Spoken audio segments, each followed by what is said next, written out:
Assalamualaikum warahmatullahi wabarakatuh. Salam sejahtera buat kita semua.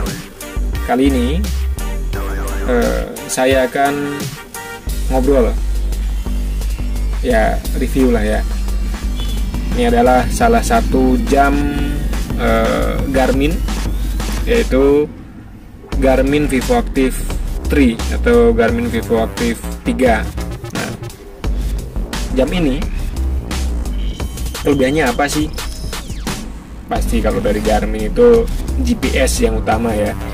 GPS, terus ya jam ini cocok buat sehari-hari, buat kegiatan olahraga seperti lari, terus ski juga ada, sepedaan juga ada, jalan juga ada, dan banyak ininya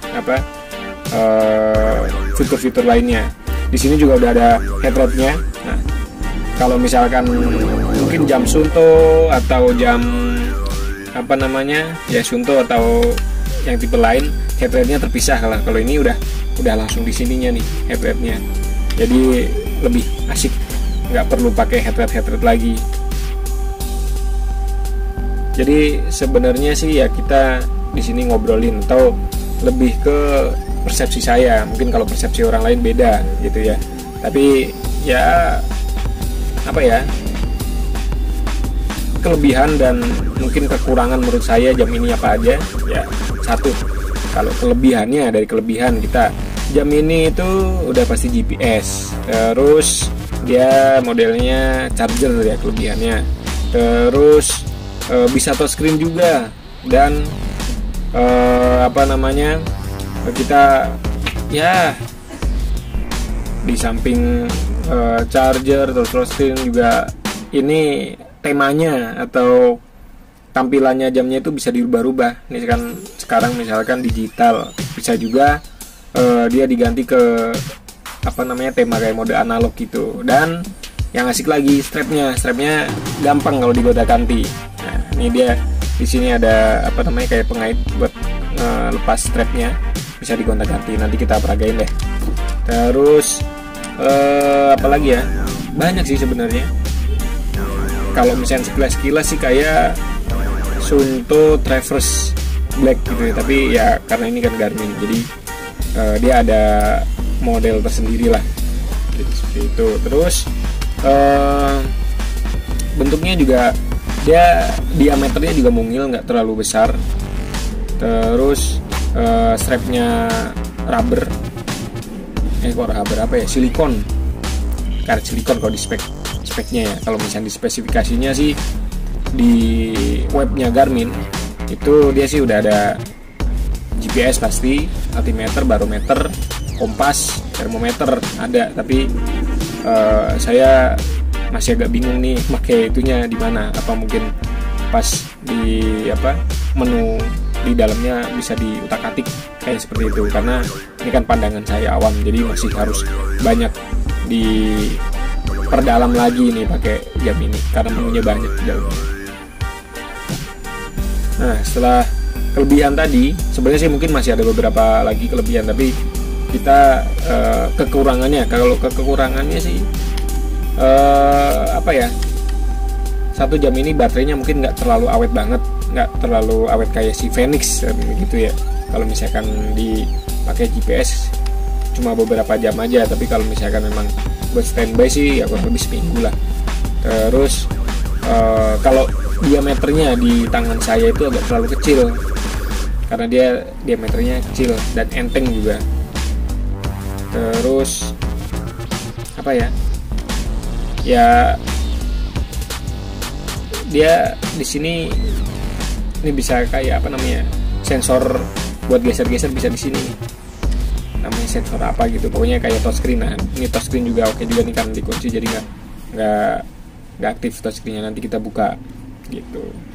Terus dari segi harga juga, harganya kisaran 3 jutaan lah ya. Kalau second juga kurang lebih 3 jutaan. Kalau misalnya barunya mungkin 3 sampai 4,5 juta, atau ada juga sih yang jual sampai 5 juta tergantung tokonya yang menjual. Karena ini jamnya second, jadi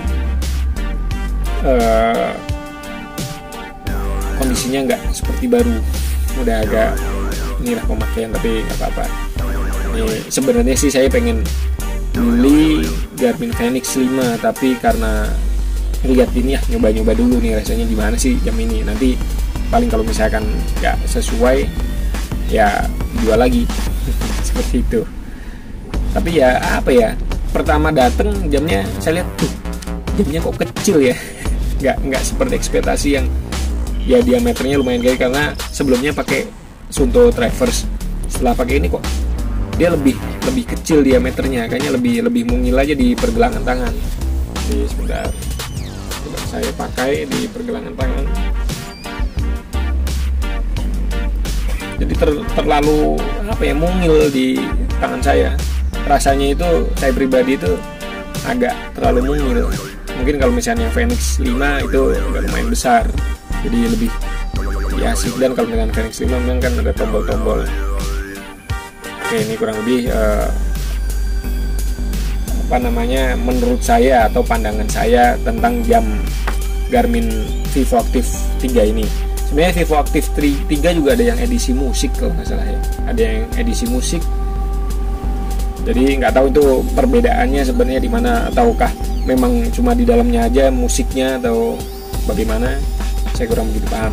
Oke lah, kita coba lanjut ke dalamnya. Nah ini ke dalam atau ke menunya. Ini posisinya di kunci. Cara buka kuncinya itu pencet di sini lama, pencet tombol lama. Nah udah kebuka kuncinya. Nah ini bisa kita geser-geser nih apa menu-menunya. Contoh kalau misalnya kita mau ke menu, tetap pencet ini ke apa namanya option, atau kalau misalnya kita mau milih apa namanya olahraga. Nah ini contoh, langsung ini otomatis karena saya setting otomatis ngelog, jadi otomatis dia ngelog. Kita buka lagi. Nah ini olahraga, ada lari, ada sepeda, ada berjalan, ada mengemudi. Ini bisa kita bisa kita gonta-ganti juga sebenarnya. Bisa kita ini ada indoor trekking, ada sepeda, ada walking indoor, berarti jalan di dalam ya treadmill ya namanya. Tapi ada nih ya kurang lebih seperti itulah, naik lantai, banyak deh pokoknya nih mode-modenya, kita mau olahraga apa. Tapi karena itu saya pilih cuma bagian depannya aja. Nah bagian lari, sepeda, berjalan, dan mengemudi. Karena mengemudi ini ya bisa pakai motor, bisa pakai mobil, bisa mengemudi becak mungkin, dan lain-lain lah. Nah ini di menu olahraganya. Terus kalau misalnya ke menu dalam juga bisa. Nah, ini ada menu nih, ada GPS, ada kalau misalkan kita mau telepon, notifikasi telepon bisa juga di sini. Tinggal kita konekin ke smartphone kita, jadi bisa tinggal konekin nanti bisa gitu. Nah terus kalau misalnya mau ganti tampilan, ini kekunci sebentar, kita ganti tampilan, kita tambah pencet lama di sini. Nah ada muka jam, ada riwayat, ada status saya, terus ada jam. Muka jam berarti kita bisa milih mode mau analog atau mau digital. Nah ini contoh misalkan mode analog, kita pilih. Ini modenya udah analognya seperti ini. Jadi karena ini memang bisa dibilang smartwatch ya, jadi jam pintar. Kalau misalkan handphone kan biasanya namanya handphone pintar. Nah kalau misalnya ini namanya jam pintar. Terus kalau misalkan ini bisa digunain naik gunung atau ke outdoor sih? Nggak sih gitu, misalkan ya ada orang nanya. Ya bisa-bisa aja, terserah kita.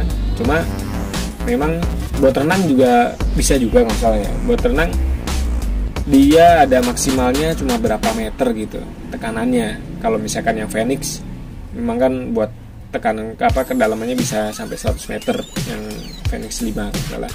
Nah kalau misalkan yang ini nggak nyampe segitu. Terus kalau misalkan naik gunung gimana ya bisa aja naik gunung, sah-sah aja, tergantung kita yang milih. Kita pakai jam yang biasa juga bisa buat naik gunung jadi nggak masalah gitu. Mungkin ya tinggal bisa milih mode olahraganya, kita mau mode yang mana gitu. Tapi soalnya di sini kan dia memang pintar sih. Mungkin kalau misalkan buat naik gunung bisa milihnya di mode apa namanya, sepeda berjalan kali, lari kan ini bisa running trail lah ya. Terus berjalan ya mungkin bisa juga berjalan. Tapi kalau misalkan di Phoenix kalau nggak salah dia modenya ada hiking, jadi memang khusus buat buat naik gunung. Jadi di situ kan kelihatan nanti altimeter, barometernya, terus langkah kita, terus dan lain-lain lah gitu. Kalau custom masih ini juga tampilannya, backgroundnya, jamnya itu bisa diganti dengan gambar kita pribadi, tapi bisa di gantinya di Android atau bukan Android, di smartphone kita, bisa di iPhone atau Android sih bisa aja gitu. Cuma nanti download aplikasi dari Garmin di App Store atau di iTunes gitu, iTunes ya, di App Store sama atau Play Store gitu. Itu dia, tinggal pilih aja, nanti namanya ada sih Garmin Connect kalau nggak salah, itu namanya seperti itu ya. Kurang lebih ini pandangannya saya pakai jam ini, atau pandangan saya tentang jam Garmin Vivo Active 3 ini ya. Kalau misalkan overall sih ya bagus-bagus saja. Cuma kalau misalkan saya pribadi kok agak kurangnya itu kurang gede diameternya, jadi dipakai agak terlalu kecil di tangan saya. Jadi seperti itu. Mungkin itu pandangan jam Garmin Vivo Active 3 ini menurut saya. Mungkin kalau menurut orang-orang lain atau menurut teman-teman lain ya berbeda-beda gitu ya. Ya silakan aja. Ini kan menurut saya, menurut orang lain berbeda. Ya kurang lebih seperti itulah. Intinya ya buat kita olahraga luar ruangan atau di dalam ruangan ya asik-asik aja, nggak ada masalah. Asalnya sah-sah aja lah. Buat naik gunung kayak mau buat camping, buat climbing ya oke aja. Apalagi memang udah ada headlamp-nya langsung di sini. Jadi ya salah satu jam buat alternatif lah. Salah satu jam alternatif buat kegiatan outdoor kita. Mungkin ya kalau pengen mencoba, pengen merasakan jam ini ya silahkan. Kembali lagi ke budget kita atau ke keperluan kita atau kebutuhan kita ya. Jangan terlalu wah Vivo Active itu buat ini ya. Kalau misalkan kebutuhannya memang membutuhkan ya nggak masalah gitu loh. Oke, jadi pandangannya kurang lebih seperti itu. Oh iya, ini yang kalau misalkan kita mau ngelepas strap atau nganti strap, ini kan biasanya banyak tuh strap-strapnya. Kita tinggal tarik pengaitnya, keluarin, udah strapnya dilepas nih. Gampang ini strapnya. Jadi kalau misalkan ini gampang buka pasang. Kalau misalkan memang strapnya pengen gonta ganti ya tinggal ini aja, gampang ngopotnya dan gampang masangnya juga, udah pasang lagi. Jadi mungkin sekian aja video kali ini tentang pandangan saya tentang jam Garmin Vivo Active 3 ini. Mudah-mudahan video ini bermanfaat. Jangan lupa like dan subscribe. Dan mungkin buat teman-teman yang pernah pakai jam ini bisa share pengalaman atau bagaimana sih merasakan jam ini, kelebihan dan kekurangannya. Bisa share di kolom komentar dan bisa kasih tips-tips buat teman-teman yang memang mungkin mau beli jam ini, atau kasih informasi buat teman-teman memang yang pengen beli jam ini gitu ya. Dan sekian video dari saya. Wassalamualaikum warahmatullahi wabarakatuh. Salam sejahtera buat kita semua. Thank you, gan.